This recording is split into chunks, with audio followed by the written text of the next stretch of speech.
በዚህ በጀት ዓመት በ2018 ለ2019 በጀት ዓመት የ90 ቀን እቅድ አቅደን ስንንቀሳቀስ አንዱ እና ትልቁ ትኩረት ሰጥተን እየሰራን ያለነው የክረምት በጎ ፍቃድ ተግባር ነው። ከዚህ ውስጥ አንዱ ምንድነው? አቅመ ደካሞችን ቤት ሰርቶ የቤት ባለቤት ማድረግ ነው። በዚህ ዓመትም 1.3 ሚሊዮን እኛ እንደ ከተማ አስተዳደር በጅተን ማህበረሰቡ ከዚህ በላይ በጉልበትና በገንዘብ በጅቶ 01 ቀበሌ 10 ቤት 02 ቀበሌ 10 ቤት እየተገነባ ይገኛል። አሁን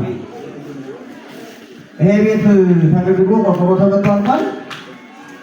በሚቀጥለው ከተመረገ በኋላ የሀገር ሽማግሌ የሃይማኖት አባቶችና የከተማ አመራሩ በጋራ ለመለመላቸው ሰዎች የቁልፍ ርክክብ እናደርጋለን ማለት ነው። ሌላኛው ቤት ጥገና ነው።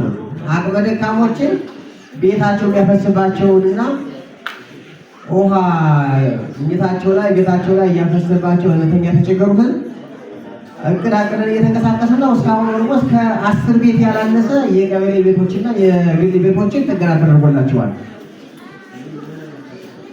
በየቤተ ክርስቲያናት ተጠቅተው የሚኖሩ በዚህ ዓመትም ባለፈው እንዳያችሁት ከ100 በላይ ፎጣ ተገዝቶ ለአቅመ ደካሞች ፎጣ የመስጠት ስራ ተሰርቷል። እጅግ ሰፊ የሆነ የማዕድ ማጋራት ስራ ተሰርቷል።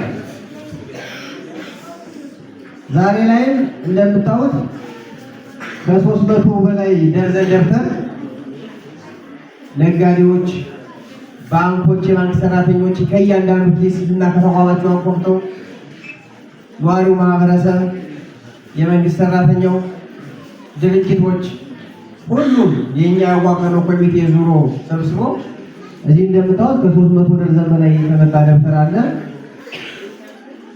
እሱን ለተማሪዎቹ ሰጠን። ተማሪዎቹ በ2019 በጀት ዓመት የደብተር መግዣ ሳያሳስባቸው የትምህርት ገበታቸው ላይ ተቀምጠው ቀለም እንዲቀስሙ ስለምንፈልግ ነው። ትምህርቶችን ምን እንደምታዩት ልጆች ይሰጡ ነው። በጫ ፖሊቴክኒክ ኮሌጅ እንደምታዩት አልባሳትና ዩኒፎርም አዘጋጅቶ ጭምር ለተማሪዎች ለሚረዱት ተማሪዎች አምጥቷል።